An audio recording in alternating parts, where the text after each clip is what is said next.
Ya, selamat pagi hamba-hamba Allah yang dimuliakan. Selamat pagi semuanya, saudara-saudara sebangsa setanah air. Kita banyak belajar selama kita hidup di bumi ini. Ada satu kisah yang tertulis di kitab Ester. Dari Ester pasal 3 sampai pasal 7, suatu kisah yang sangat menarik. Inilah yang kita perlu belajar. Ada dua hal. Hal pertama adalah orang jahat yang bertindak di muka bumi, yang merasa dialah yang terbenar, yang berkuasa, karena dia dekat pada raja. Dia bisa teriak-teriak, dia bisa bicara apapun yang dia mau. Dia punya rencana yang jahat untuk merusak satu bangsa, bangsa pilihan Allah, orang Yahudi. Rencana orang jahat itu ingin membunuh semua orang benar di muka bumi, karena dia tidak suka dengan orang yang lakukan yang benar. Karena si jahat ini yang bernama Nahaman, bukan Nahaman, Haman. Namanya Haman. Haman adalah satu pejabat tinggi di kerajaan Raja Babel. Zaman itu sesuka mereka lakukan karena mereka punya hukum sendiri. Kayak itu Haman sangat benci seorang Yahudi yang suka berdekat di pintu kerajaan, masuk kerajaan itu. Dari mereka orang Yahudi ini, Mardokai namanya, Mardokai ini tidak pernah menghormati Haman. Setiap waktu Haman lewat itu, semua orang di tempat itu harus berlutut.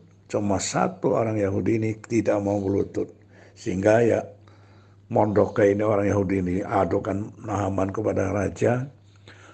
Bukannya Mardokai yang harus dibunuh, tapi satu bangsa orang Yahudi disuruh dalam kerajaan itu harus semua ditumpas, dihabiskan di muka bumi. Niat jahat si Nahaman itu. Menurut Nahaman, dia itu melakukan suatu karya yang menyenangkan Allah karena dia punya Allah sendiri. Dia merasa dia berbakti kepada Allah. Dia pasti masuk surga kalau satu bangsa orang Yahudi dibunuh di bumi ini. Tapi nyatanya Allah yang hidup, Allah yang benar tidak menyetujui rencana Nahaman. Sehingga Nahaman itu melakukan suatu perbuatan jahat, menyiapkan suatu tiang 5 meter tingginya, ingin mengadukan ke raja supaya Mardokai disulang di tiang itu. Tapi Mardokai beda pula, dia lakukan yang terbaik. Dia membela satu bangsa karena taruhlah dia sendiri yang berdosa, yang melanggar aturan raja. Tapi saudara-saudara lainnya, sesukunya atau sebangsanya, mereka tidak tahu ujung pangkal. Mereka mau dibunuh semua, mau dibasmikan di muka bumi oleh si jahat ini. Tapi mereka berusaha menolong bangsanya. Mereka berpuasa terus menangis.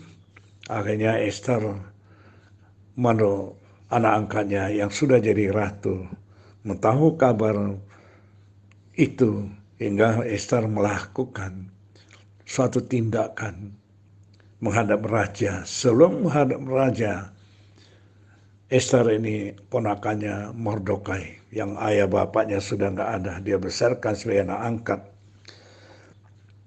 Mereka puasa 3 hari 3 malam, tidak makan, tidak minum, seluruh bangsa itu. Maka Allah mengabulkan permintaan, perlindungan, keselamatan untuk bangsa Yahudi. Sehingga bangsa Yahudi tidak dibunuh oleh karena Allah melihat bagaimana usaha jahat Haman itu. Dan pada satu malam Setelah Haman si jahat ini mendirikan suatu tiang yang tinggi 5 meter untuk siapkan mesulang Mordekai sebagai hadiah buat kerajaan. Baru saja Haman masuk tanah ke kerajaan, ingin melaporkan dia sudah siapkan semuanya. Tapi Allah lebih dahulu mengetahui rencana manusia yang jahat. Dia buatlah raja malam itu tidak bisa tidur. Raja perintahkan sida-sidanya, bawa naskahnya, baca.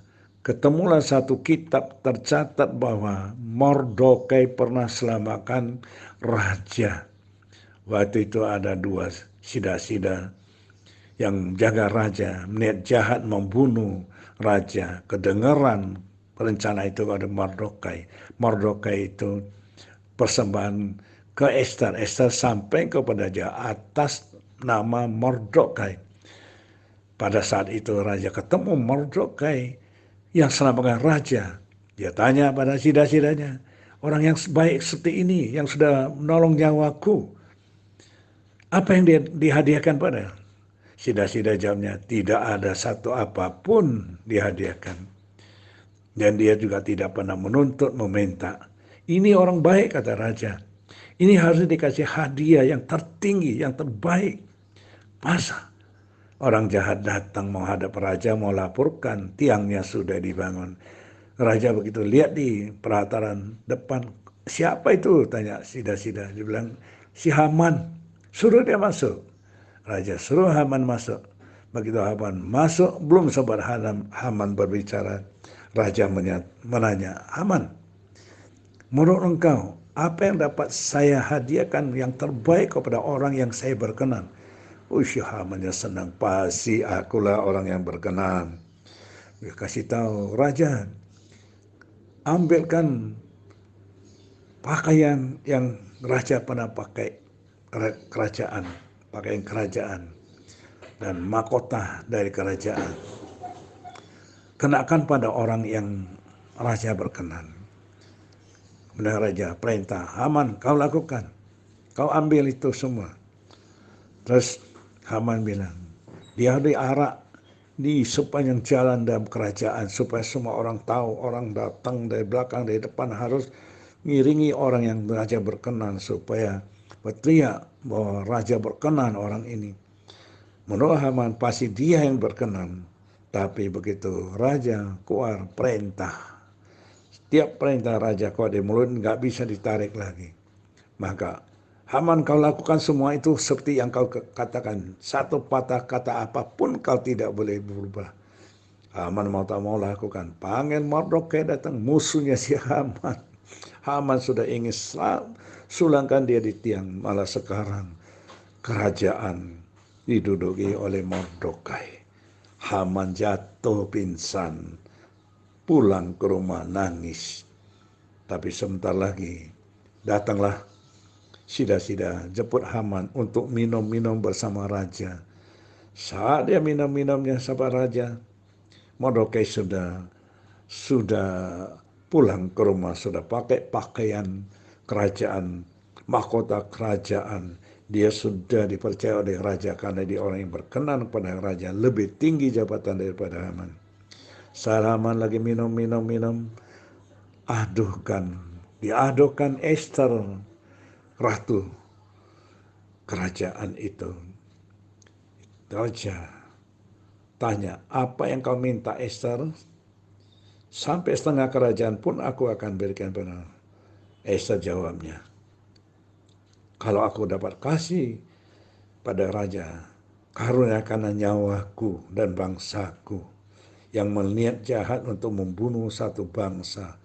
Kalau cuma aku sendiri tidak apa-apa, tapi terpaksa aku mohon karunia dari raja supaya bangsaku yang tidak tahu apa-apa jangan dibunuh di kerajaan. Kalau raja bertindak, itu orang jahat ini akan membuat malapetaka di kerajaan raja. Raja tanya, siapa itu? Ini Haman di depan raja. Raja marah si jahat. Raja ingin hindari, keluar. Tapi Allah tidak pernah menghindari, tidak pernah membela orang-orang yang jahat. Siapapun itu orang jahat, Allah tidak pernah bela. Begitu raja masuk kembali ingin minum anggurnya, tapi lihat Haman lagi berlutut dekati Esther. Raja salah paham melihatnya, wah ini kurang ajar. Di kerajaanku, di kamar istriku berani rencana menggagali istriku. Ini kurang ajar. Raja keluar perintah, sulangkan si Haman di tiang itu yang dia bangun. Datang sida-sida, disulubungi mukanya, dibawa keluar, disulahkan di tiang itu sehingga Haman mati. Saudara-saudara, apa arti ini? Arti ini kita hidup di bumi ini harus melakukan segala sesuatu yang baik, mengasihi sesama manusia. Jangan punya rencana jahat seperti Haman, sehingga dia akan menuai kejahatan sendiri. Sampai satu keluarga semua dibasmi oleh raja. Kalau zaman dulu mengerikan, ayahnya bertindak salah, anak istri semua harus dibunuh semua. Zaman sekarang untung pemerintah kita punya kasih, punya bangsa yang berhati, murah hati, bangsa ikuti Pancasila, mempunyai jiwa penuh dengan hormat. Karena itu saudara, kita bela bangsa kita. Kita banyak berdoa buat bangsa kita. Biarlah orang-orang jahat di muka bumi di bangsa ini ingin gagalkan rencana pemerintah bangsa ini. Biar mereka bertobat. Biar mereka jadi orang yang baik, orang yang berbakti. Janganlah sampai mereka dimurkai Allah seperti Haman. Kita harus berdoa, saudara, karena kita anak-anak yang dilahirkan ke bumi sesuai rencana kita diciptakan segambar dan rupa Allah. Agar kita juga berbuat baik, menjadi contoh yang baik, membela bangsa dan nusa bangsa kita, membela umat kita, membela semua manusia di muka bumi ini, supaya semua hidup dengan damai sejahtera, penuh dengan sukacita. Bumi penuh kemuliaan, bangsa Indonesia bermakmur, jaya, berpresiden, penuh bijaksana, penuh hikmat, membela rakyat, membangun bangsa ini menjadi bangsa yang makmur. Bangsa Indonesia diberkati. Bangsa Indonesia sampai seluruh pelosok semua hidupnya penuh dengan kasih, penuh dengan damai sejahtera. Inilah kita yang harus lakukan. Inilah suara Injil hari ini mengajar kita bersama-sama membangun bangsa kita menjadi bangsa yang terhormat di seluruh bumi. Demikian kerenungan pagi ini. Haleluya. Tuhan Yesus berkati. Tuhan sertaimu, melindungi engkau selama-lamanya. Dalam nama Allah Bapa, Anak, Roh Kudus, kami berdoa dan ucap syukur. Haleluya. Salam dari Alkitab. Salam sejahtera. Amin.